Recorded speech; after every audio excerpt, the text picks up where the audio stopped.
खबर झारखंड से देखिए, वाइल्ड लाइफ सेंचुरी बनाने पर अब सियासत तेज हो गई है। जी हां, आपको बता दें कि इस पूरे मामले पर, इसके प्रस्ताव पर अब सियासत तेज हो गई है। झारखंड के सरंडा जंगल को वाइल्ड लाइफ सेंचुरी बनाने के प्रस्ताव पर सियासत गरमा गई है। कांग्रेस जहां इसे पर्यावरण संरक्षण की दिशा में जरूरी कदम बता रही है, तो वहीं भाजपा इसे आदिवासी अधिकारियों और विकास के खिलाफ बता रही है। स्थानीय ग्रामीण भी अपने भूमि अधिकार और पारंपरिक जीवन शैली को लेकर चिंतित हैं। नमस्कार, जोहार। आइडियल एक्सप्रेस में आपका स्वागत है और मैं हूं आपके साथ गायत्री शर्मा। सारंडा जंगल विवाद इस बार सुर्खियों में है।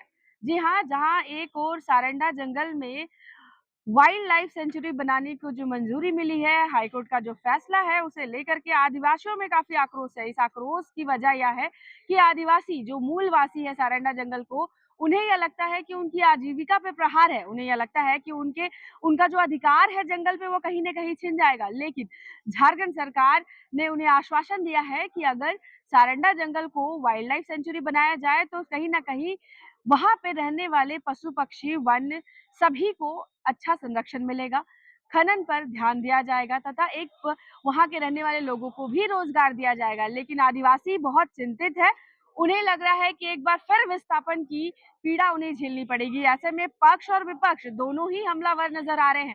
जहां इस फैसले का कांग्रेस स्वागत कर रही है और कहा है कि कोर्ट का अगर आदेश है तो इसमें राजनीतिकरण नहीं होना चाहिए। बावजूद इसके कि बीजेपी काफी हमलावर नजर आ रही है, उसने साफ और सीधे तौर पे कहा है कि एक बार फिर झारखंड के आदिवासी, झारखंड के मूलवासी तैयार हो जाए। अपने हक अधिकार को छीनने की साजिश राज्य सरकार यानी झामुमो झारखंड की सरकार करने जा रही है। अब देखना यह है कि आने वाले समय में जो विवाद कर रहे थे 56 गांव एक साथ मिल करके, वो किस तरह से सामंजस्य बैठाते हैं। यह भी देखने वाली बात होगी कि आने वाले समय में झारखंड सरकार किस तरह से आदिवासी और पर्यावरण संरक्षण के बीच में एक संतुलन स्थापित करती है। सतत विकास और पर्यावरण के बीच के संतुलन को समझना बहुत जरूरी है। इस बात पे हम आपकी प्रतिक्रिया अपने कमेंट सेक्शन में जरूर चाहेंगे। तो चलिए हम आपको सुनाते हैं बीजेपी वर्सेस कांग्रेस की क्या राय है।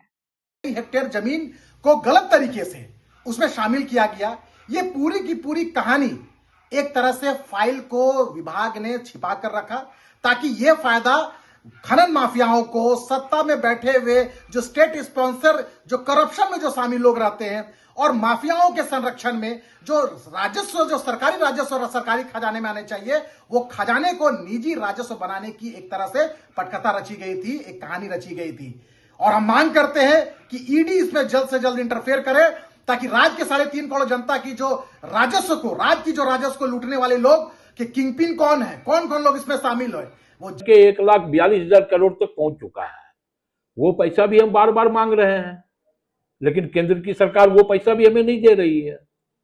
क्योंकि बिहार में चुनाव है, तो बिहार में 10,000 रुपया का घोषणा हो गया, लेकिन जो हमारा पैसा है, जिस पैसे से हम राज्य को विकास की रफ्तार पे आगे बढ़ा सकते हैं, वो पैसा हमको नहीं मिल पा रहा है। तो आर्थिक बोझ तो केंद्र की सरकार शुरू से हम पे डाल रही है, लेकिन उसके बावजूद हम अपने स्तर से फंड जनरेट करके राज्य को विकास के पैमाने पे हम आगे लेकर के जाने का पूरी तरह प्रतिबद्धता के साथ काम कर रहे हैं। अब देखें कि बिना केंद्र के सहयोग का हमने फ्लाईओवरों का निर्माण किया। कई फ्लाईओवर आज भी हमारे प्रस्तावित है, लेकिन केंद्र की सरकार का कोई सहयोग नहीं है। बल्कि केंद्र की सरकार तो जो हमारा अंशदान है उसमें भी कटौती कर रही है। मतलब पूरी तरह संघीय ढांचा प्रणाली पर केंद्र की सरकार का प्रहार है, और इसका ताजा उदाहरण झारखंड।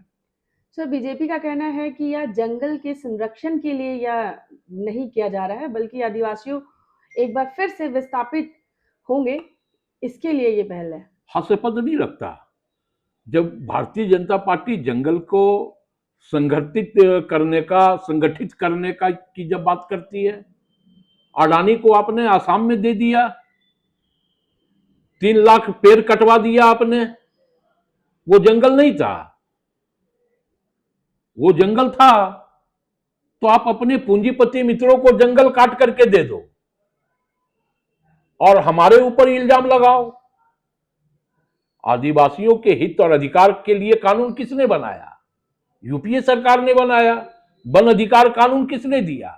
हमने दिया, कांग्रेस पार्टी ने दी है, यूपीए की सरकार ने दी है। और क्यों दी है? इसलिए दी है कि आदिवासियों के हितों की रक्षा वन अधिकार कानून से हो सके।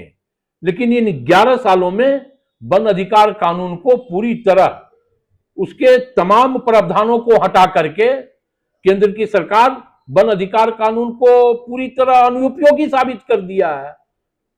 और आज अपने पूंजीपति मित्रों को जंगल तक दे रही है और इल्जाम हम पर लगा रही है।